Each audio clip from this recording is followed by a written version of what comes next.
Estimados amigos, nuevamente aquí en Plataforma Democrática, el programa donde se analizan los problemas más importantes y sensibles de nuestro país. En esta oportunidad, con el concurso de Jessica Tapia, de Juan Cheput, y estamos esperando la incorporación de Víctor Andrés García Belaunde, que por razones de viaje tiene la dificultad para entroncarse con nosotros.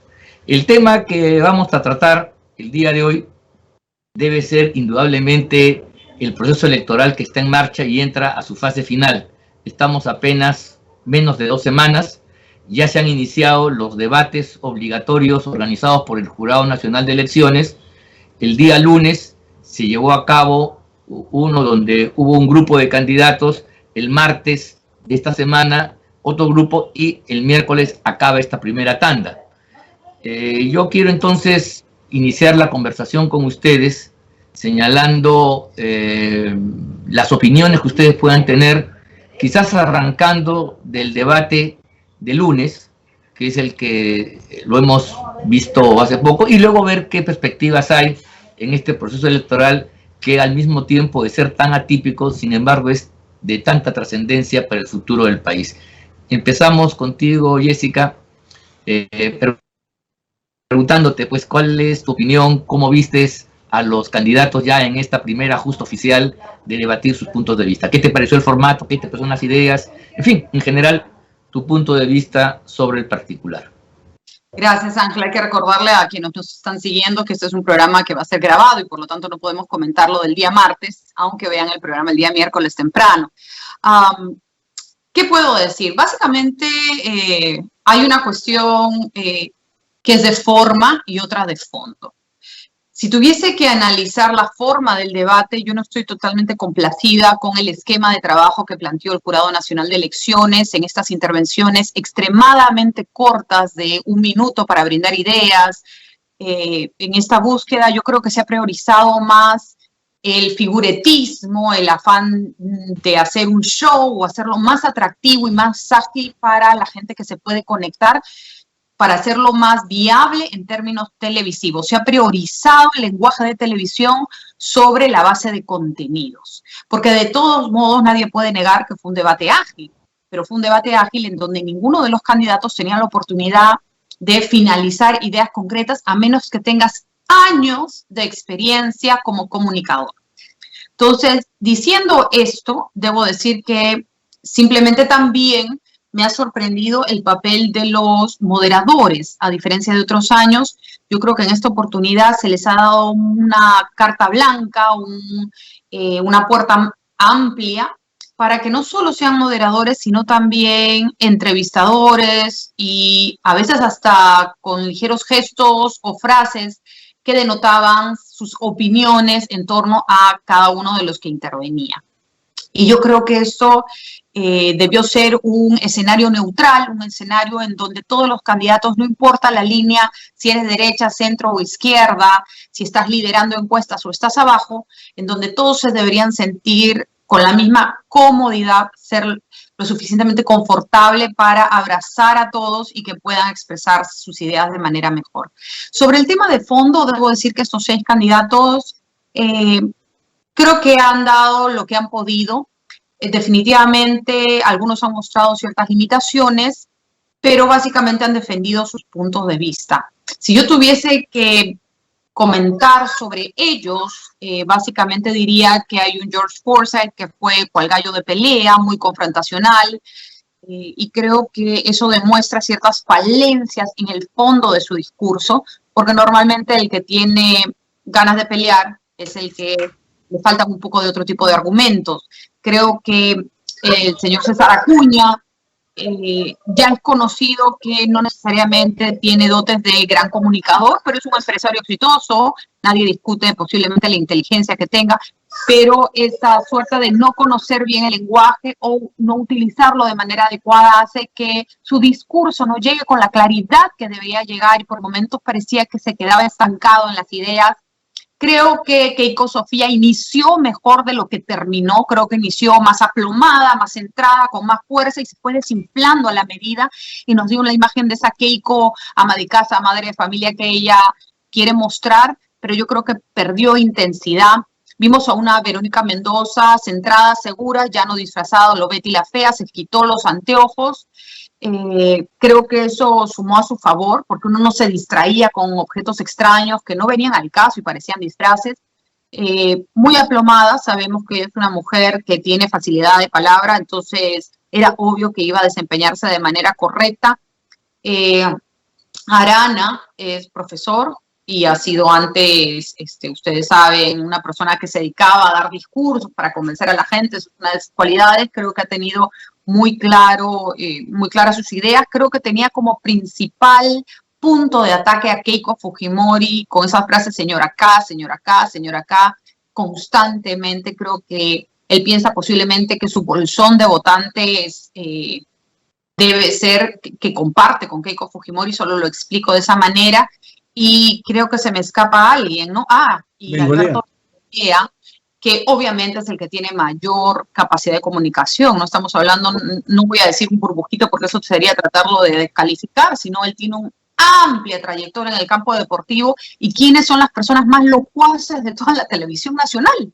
Los que narran justamente el deporte y luego tienen la experiencia en el Congreso política. Entonces creo que es el que ha salido ganado por las redes sociales. Creo que mucha gente ha aplaudido, pero creo que seamos conscientes, eso no va, me parece, influir en que suba en las encuestas, sino más bien ha servido capaz para golpear un poco a los candidatos de izquierda que son opositores a su discurso. Finalmente, para hacer idea, ya que veo que son pocos, ya no tenemos la obligación de explicar mucho, debo decir que hay ideas que podemos desarrollar más, que han sido las que se han destacado en diferentes candidatos, como aumento de sueldo a policías y reorganización de su consolidación en el buscar orden en la población.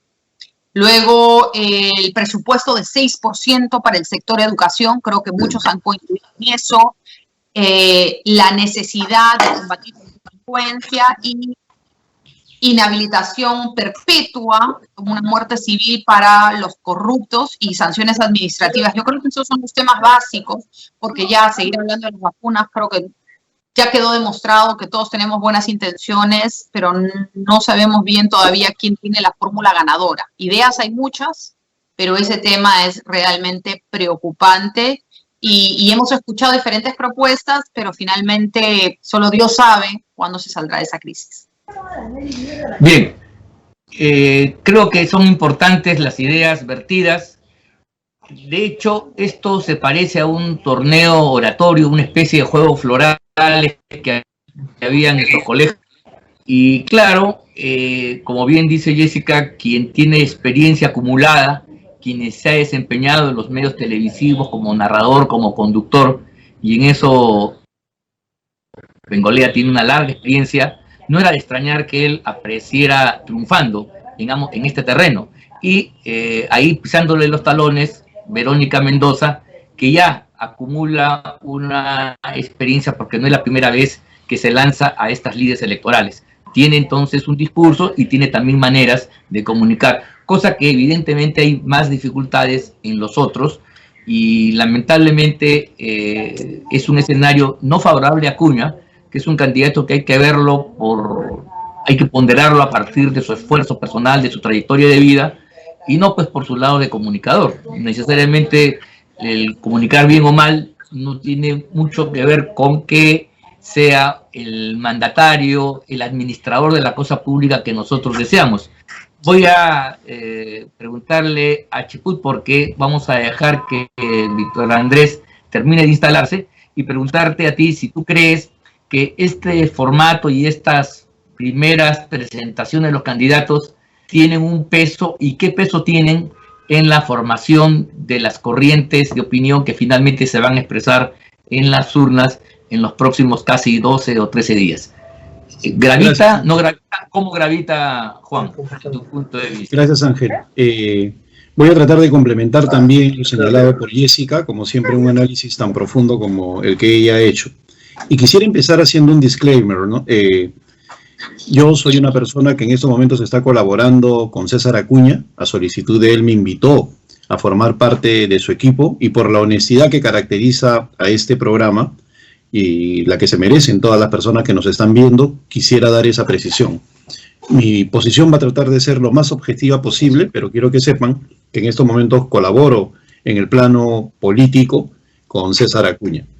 En lo que se refiere al formato, yo considero que nosotros incurrimos permanentemente en imposiciones que vienen de ONGs o de otras realidades. Son formatos que durante años en el Perú han condenado a los candidatos a una especie de paso oral, con temas anticipados, con poca capacidad de improvisación, que les permite el paporreteo, ¿no? Todos los temas eran conocidos, absolutamente todos. Igualmente, ¿con quién me toca discutir? ¿No? Unos sabían que era con X, otros con Y, y en función de eso preparan el discurso. Es decir, la improvisación, que es lo único que permite medir el nivel de inteligencia de las personas, al ver que una persona que no te imaginabas la tienes al frente, y que va a permitir que en ese instante trates de diseñar un discurso que pueda ser confrontacional o provocador, ¿no? Es nulo, pues tú sabes con quién te vas a enfrentar y en qué tema. Entonces, desde ese punto de vista ya, este tipo de debates nos mutila. ¿Por qué? Porque no permite ver en toda su extensión lo que significaría el talante, la capacidad de reacción, el temple que debe tener un político. Este modelo que hemos visto es el modelo catalán. Creo que todos nosotros hemos visto el debate catalán hace 45 días, ¿no? En el cual la personalidad europea sí lleva a que sin necesidad de los moderadores intervengan entre ellos, generándose un diálogo que acá, obviamente, por la tipología del peruano, que es más chupado, ¿no? No se hace con ese dinamismo. Una de las cosas que dijo Jessica, y que sí es necesario precisar, porque tiene que ver con el carácter de los moderadores, es sus intervenciones. A mí en lo personal no me gustó que una persona a la cual respeto mucho y aprecio, como Mónica Delta, en 2 oportunidades hiciera comentarios al finalizar la intervención de los candidatos, ¿no? Por ejemplo, basta con que diga la palabra "cómo", para que siempre haya una duda sobre lo que ha dicho el candidato, claro. O que en otro caso le dé segundos adicionales a George Forsyth cuando no lo había hecho con ningún candidato. Eso ya de por sí le da la justificación a gente como Rafael López Aliaga, en el sentido de que no son lo imparciales que deberían ser. Creo que eso deberían corregirlo para el debate de hoy en la noche. Ahora, en lo que es la performance, si estuviéramos en Estados Unidos o en Colombia y se califica por el método de la curva, el ganador pues sería Acuña. ¿Por qué por la curva? Porque la curva, a diferencia de nuestra escala de 1 a 20, mide el esfuerzo del alumno para llevar adelante una determinada actividad. Así se califica en Estados Unidos. El que siempre saca 16, para poner en términos peruanos, es muy difícil que saque 18. Pero si una persona saca 0,5, 0,5, 0,5 y de repente hace un esfuerzo adicional, el profesor le pone 20, porque valora ese esfuerzo que está haciendo para romper con un esquema con el cual él no está acostumbrado. Entonces, acá qué fácil es decir ganó Bengolea cuando Bengolea tiene 40 años pues, de comunicador, como ha reseñado Jessica, tiene en estos momentos un programa deportivo, por lo tanto tiene un dominio de cámaras y conoce los temas por anticipado. Acá lo que hay que ver es quiénes son aquellas personas que han podido plantear propuestas, plantear objetivos, estimular el debate. Desde ese punto de vista creo que lo mejor de la noche fue el intercambio entre Keiko y Verónica Mendoza con Forsyth, que dicho sea de paso me pareció absolutamente innecesario y de una bajeza que no es política, poner una situación que todos los acá presentes hemos condenado, que es la detención arbitraria de Keiko Fujimori, porque fue arbitraria, absolutamente exagerada y arbitraria, como un hecho que sea parte de su trayectoria. Eso de decir, ¿qué experiencia tiene usted en términos policiales aparte de haber sido detenida? Fue de una bajeza inaceptable que desde mi punto de vista no entra en el terreno de lo político, sino de la malcriadez y la falta de experiencia en lo que se refiere a confrontar con otro político y más aún con una dama. Y al final, ya para cerrar, creo yo que sí influyen en la opinión pública los debates, ¿eh? Sobre todo en una sociedad tan mediatizada como la peruana. Ahora, esto es como una serie de Netflix, ¿no? Una miniserie.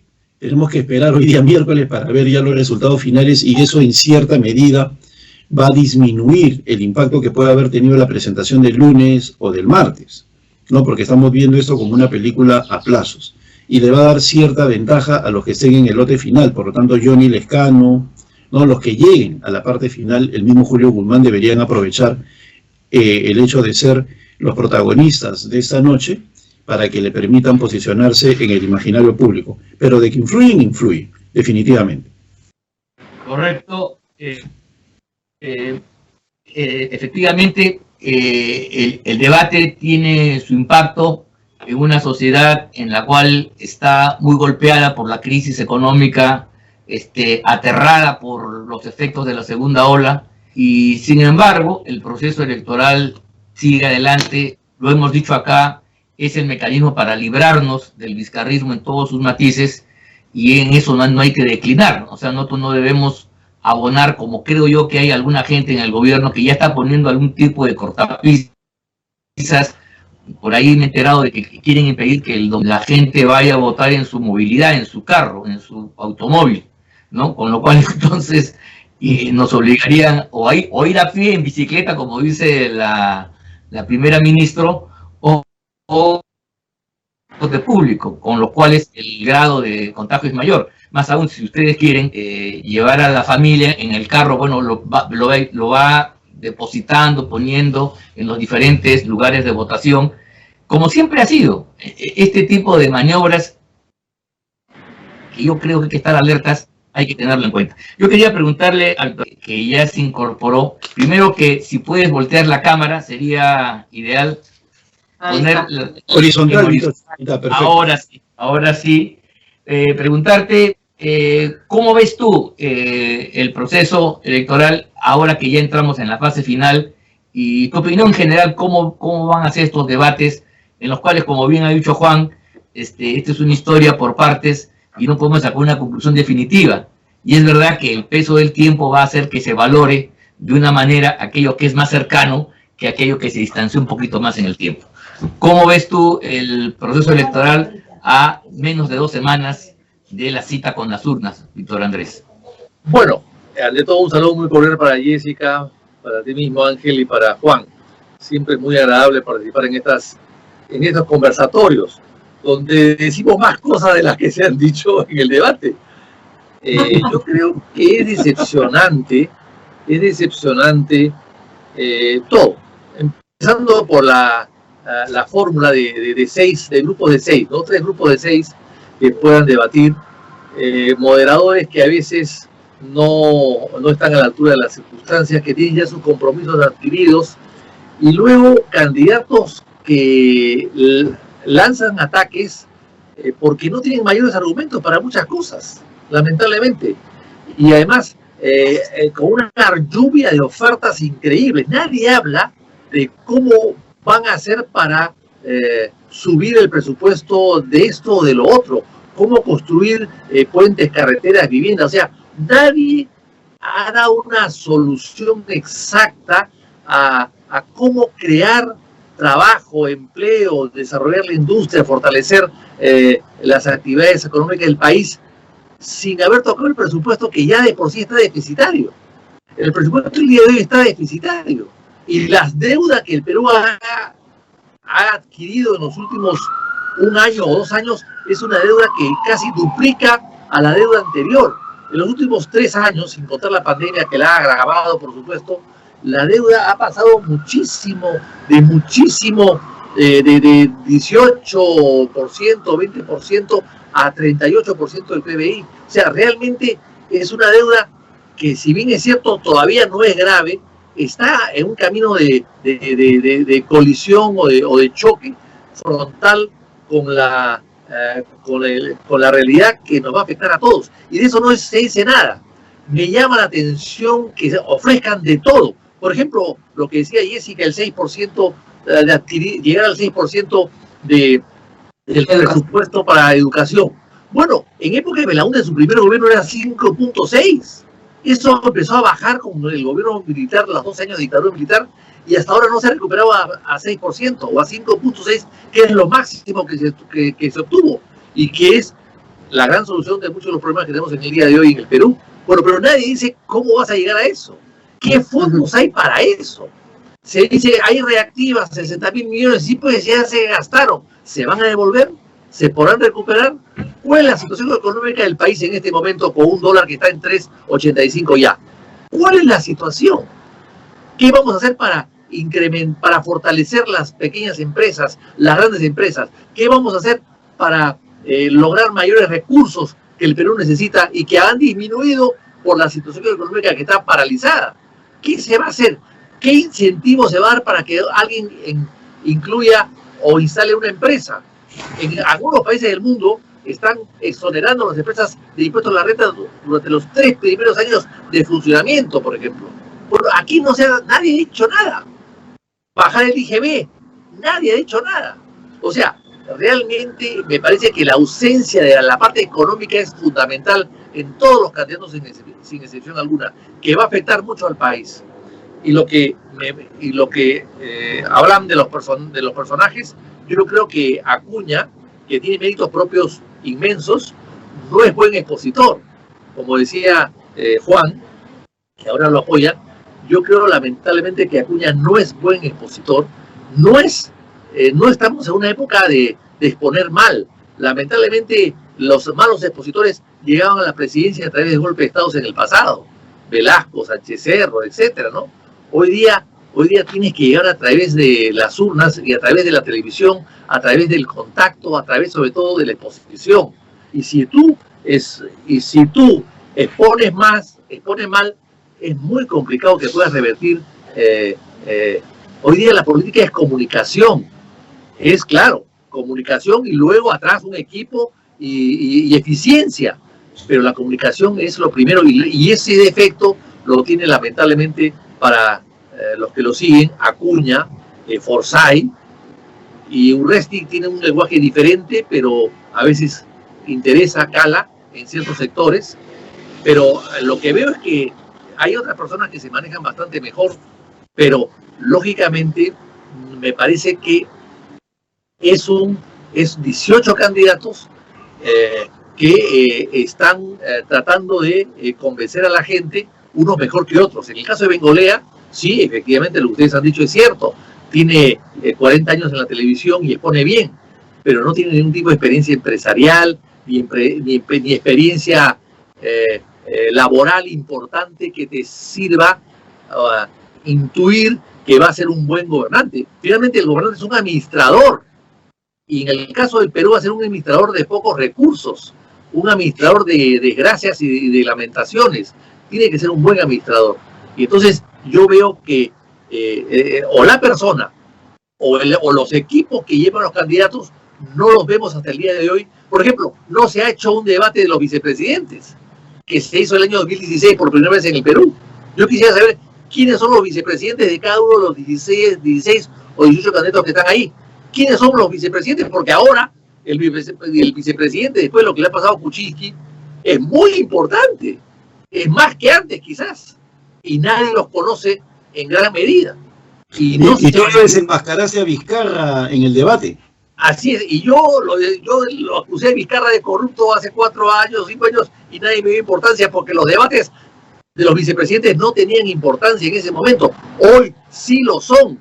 Sobre todo con candidatos mayores como respetables, por supuesto, pero mayores como Hernando de Soto. Queremos saber qué dicen sus vicepresidentes.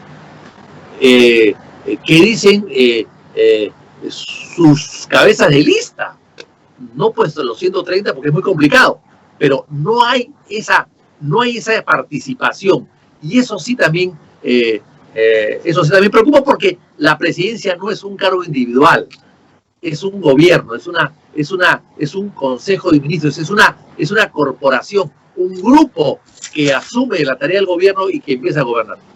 Muy bien.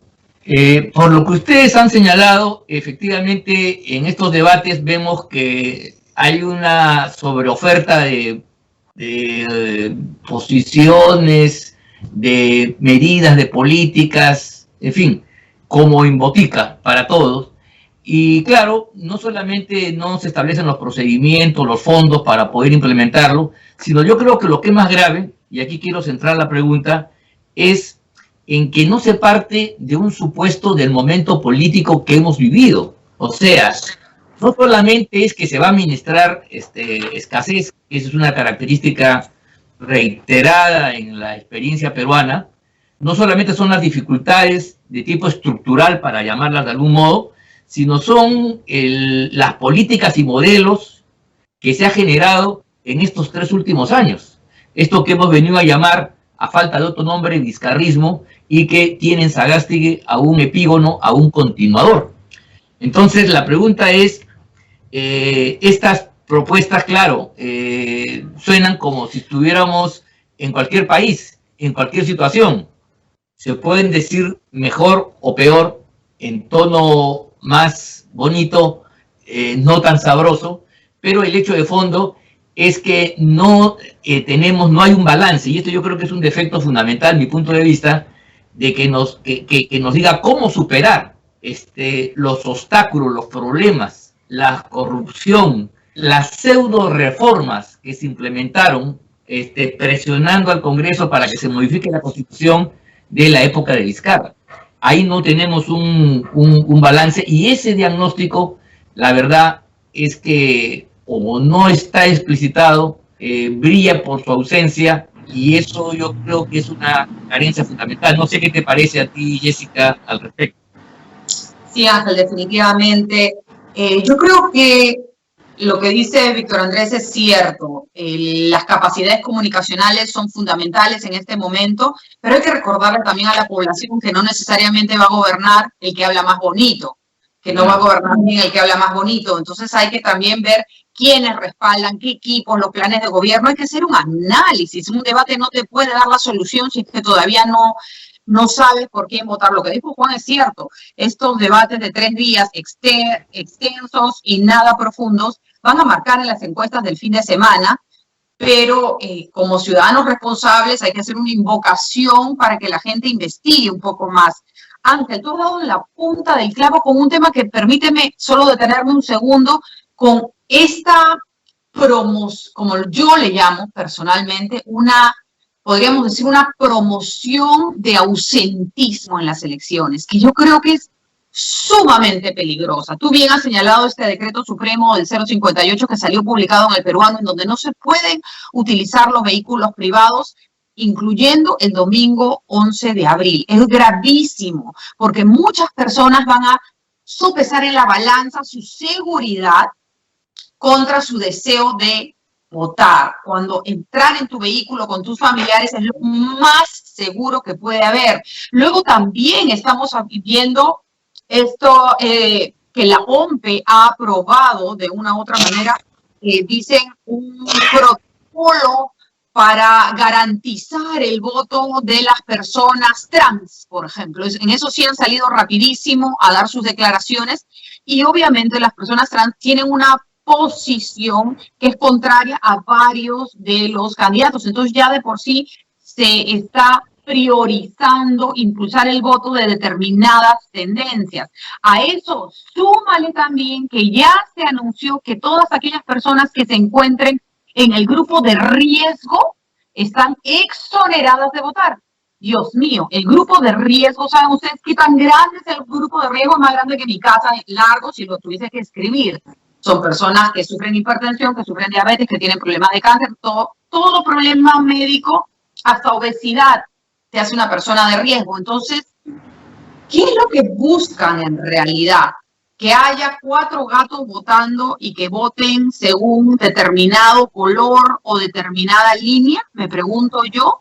Es bastante sospechosa esta actitud y estas grandes facilidades para ir reduciendo el número de votantes a solo 2 semanas de las elecciones, para tapar obviamente las incapacidades de que no hay vacunados. Luego, Ángel, lo que tú habías planteado, creo que es fundamental también que los candidatos en esta recta no solo hablen de estos temitas planteados con anticipación y, como bien dijo Juan, quitan toda posibilidad de realmente brillar con luz propia. Todo el mundo llega con un guión. Es como cuando se burlaban de las reinas de belleza que decían que ya llegaban con su discurso sobre la paz mundial y ya se sabían las preguntas. Ahora creo que hay más rigurosidad con los certámenes de belleza que con estos debates donde ya todos van papurreteados, ¿no? Entonces realmente es lamentable.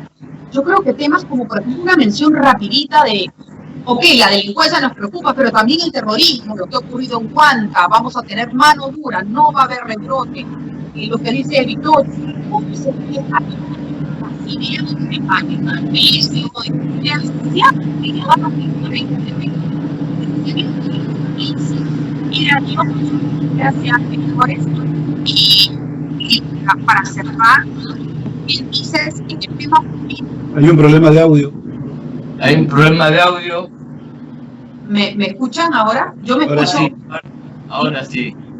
Tengo que, para cerrar, Rápidamente, sí. Para cerrar, simplemente decía Completa la idea, Jessica. Sí. Para cerrar, simplemente decía que los candidatos también en esos segunditos que les dan, tienen que darle seguridad al votante de que van a trabajar en consenso con el Congreso, porque va a haber mucho voto cruzado, nadie va a tener una mayoría parlamentaria y un presidente de espaldas al Congreso es un presidente que nos va a hundir en un pozo más profundo del cual ya está. Muy bien, Jessica. Yo quería plantearte, Juan, a ti lo siguiente. ¿Es posible que en una campaña electoral los candidatos no hagan caso omiso al proceso político anterior del cual están emergiendo?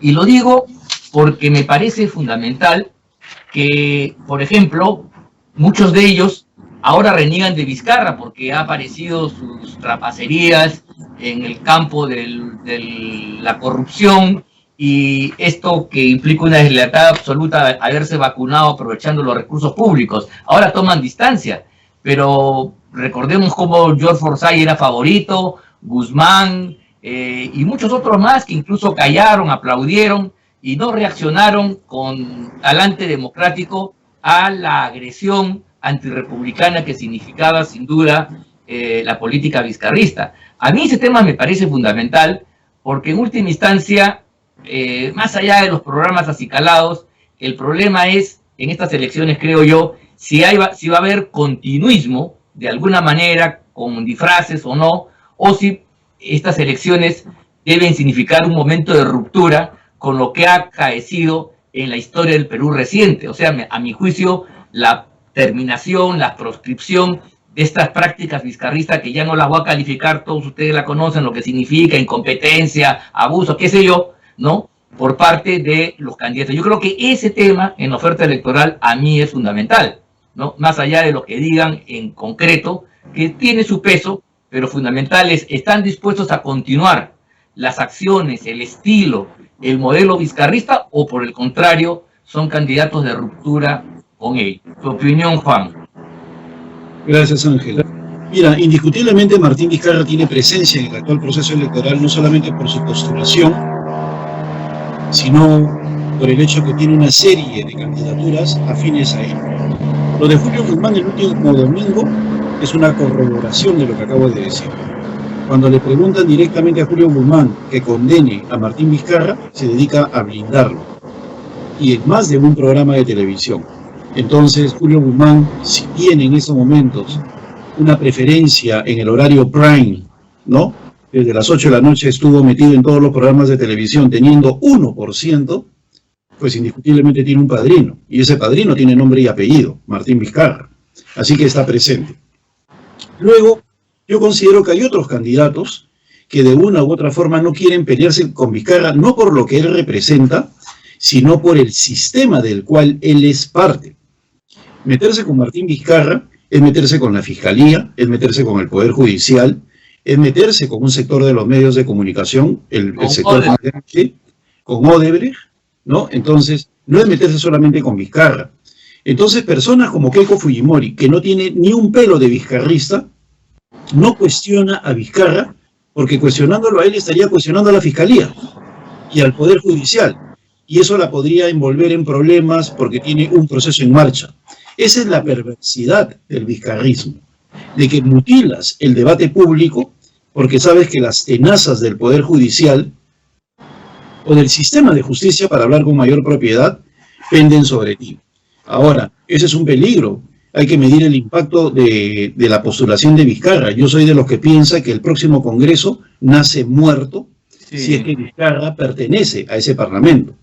El primer año va a estar cubierto por la agenda vizcarrista, si se desafora o no se desafora, con sus actos de victimización y con todo lo que ello puede significar y la forma como puede aglutinar la bancada o cómo puede ejercer el derecho que todo político tiene a la oposición, pero una oposición desde este punto de vista que gira en torno a su libertad y no en torno a otro tipo de ideales. Ahora, ya viendo el impacto de Vizcarra y el hecho que las diversas postulaciones no estén marcando distancia respecto de él, salvo Rafael López Aliaga y punto, ¿no? Y nadie más, a decir verdad, porque ni la misma Verónica Mendoza marca distancia de Martín Vizcarra. Creo yo que ya las candidaturas en sí mismas tienen una serie de problemas. Mira, tanto Vitocho, que puso el tema, y Jessica, que lo comentó también con bastante propiedad, es innegable que estamos en el mundo de la comunicación y de la información. Entonces, ganar una elección sin tener dotes comunicadoras, eso es imposible. Más aún cuando en política se hacen cosas con las palabras, ¿no? El eje de la política es la palabra y con ella se hacen cosas, dice Daniel Inenariti, ¿no? Y es lo que refleja hoy en día lo que es el mundo de las comunicaciones. Pero eso te lleva a otro tipo de problema que también lo han tratado Jessica y Vitocho, que, con otras palabras, la necesidad de ver el colectivo que acompaña a los candidatos. La mayoría de ellos no tiene un Estado mayor. O sea, no hay un grupo de personas. Mira, en el año 2016 no solamente hubo debates de vicepresidentes, sino que los voceros eran las personas sobre las cuales giraba gran parte del debate.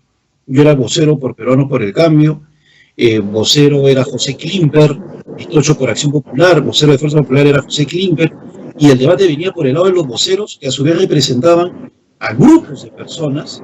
Jorge del Castillo estaba en el APRA, que demostraban los equipos que se tenían. Hoy los candidatos no tienen un Estado mayor. Uno no sabe quién es el número uno de cada lista. O si existe, no tiene ningún tipo de trayectoria. Y eso es importantísimo, porque la presidencia, pues, es un conjunto de personas que asume, y desde ese punto de vista, ver cuál va a ser el próximo Consejo de Ministros va a adquirir especial relevancia, más aún cuando vas a tener un Congreso con las características que se pueden vislumbrar desde ahora. Entonces, si tú tienes un presidente conflictivo, que se pelea con todo el mundo, incapaz de generar consensos, sin experiencia, novato, pues la crisis está a la vuelta de la esquina. Y yo creo que los medios de comunicación, al haber mutilado del debate público a personas como Vitocho, Jessica, tú mismo, Ángel, que anteayer te vi muy bien con Philip, o sea, evitan de que esos temas lleguen al gran público. La importancia de votar bien, para evitar que la crisis continúe en términos de conflictividad, de incapacidad de generar consensos, de ignorar los códigos de la política. Hoy en día, pactar es negativo, cuando es la esencia de la política. Conversar es signo de debilidad, cuando es la esencia de la política. Ser camaleónico es un vicio, una perversidad, cuando es un atributo político, amoldarse al tiempo. Entonces, acá todo lo que es político es malo.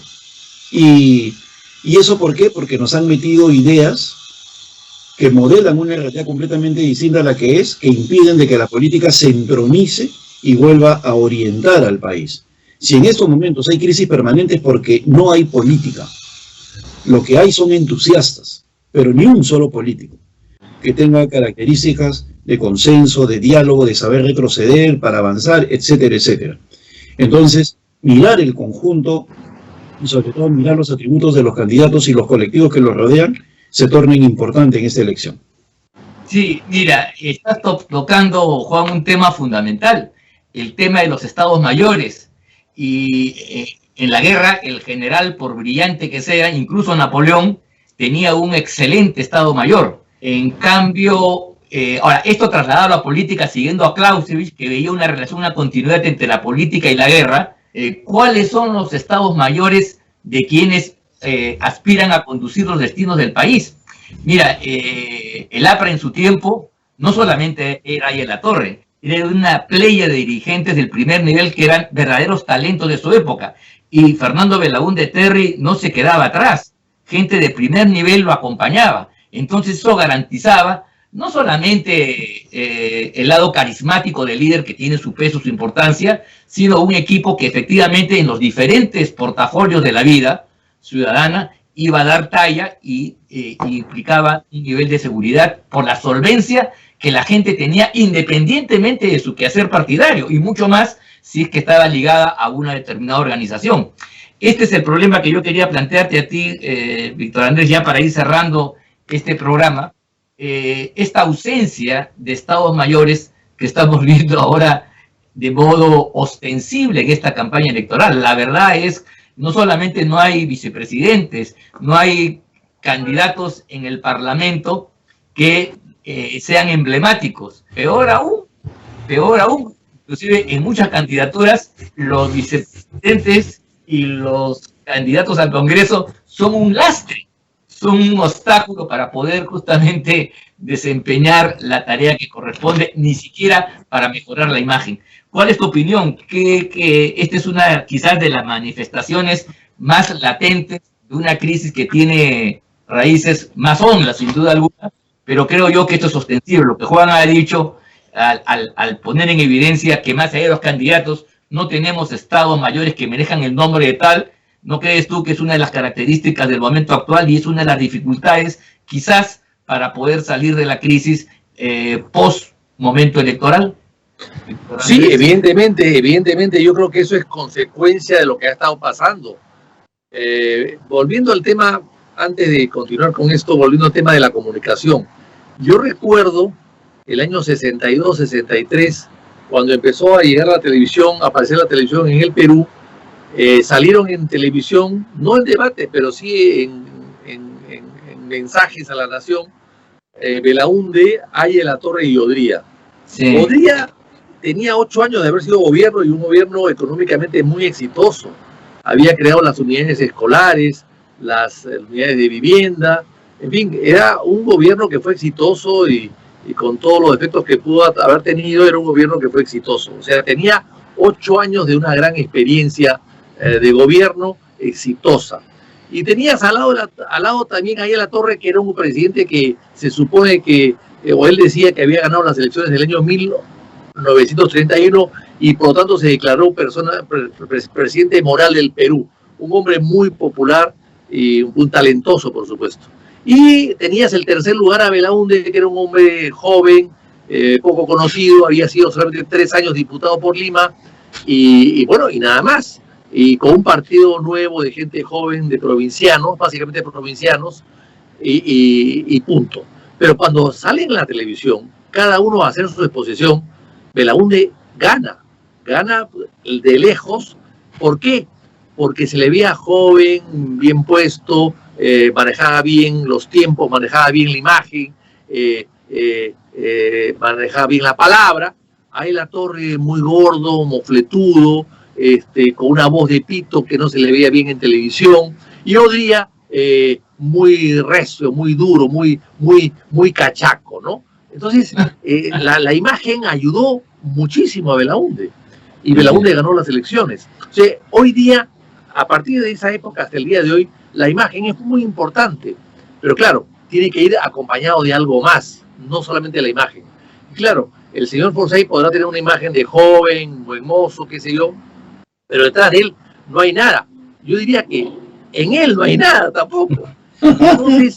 Entonces tú tienes que buscar el equipo. Pero claro, esto del equipo es consecuencia de las malas reformas, de la mala lectura de los problemas electorales y políticos del Perú que le dio el gobierno de Vizcarra y que trató de solucionar de una manera absurda, prohibiendo la reelección, por ejemplo, no permitiendo la doble cámara en el Congreso, etcétera, etcétera, etcétera. O sea, esto que estamos viendo hoy día es producto de Telesud, de la política, o sea, de partidos tipo Telesud que solamente son fachada, que atrás no hay nada y que, claro, el candidato cree que con él basta y sobra. Y no es así. Y no es así. Efectivamente, lo que tú decías, antes había, lo que decía Juan también, antes había voceros que salían, vicepresidentes o cabezas de lista que salían al debate. Hoy día, ¿quién sale a reemplazar a los candidatos? A Forsyth o a Verónica o a López Aliaga o a De Soto, no hay nadie que salga, o a Acuña, no hay nadie que salga. ¿Dónde están las fórmulas presidenciales de los candidatos que hemos mencionado? No se conocen, o por lo menos no salen a dar la cara. Entonces, eso muestra una soledad también de los candidatos que, si se traslada a la presidencia, bueno, serán gobiernos solitarios, aislados, sin ningún tipo de representatividad, y van a atentar, de hecho, de esa manera contra la gobernabilidad del país. Bien, creo que hemos llegado al final de este programa, sumamente interesados, opiniones muy concretas, precisas, cero electoral en su última etapa. Hemos analizado, hemos criticado los formatos del debate, analizado brevemente, especialmente algunos de los comunistas, creo yo, que estamos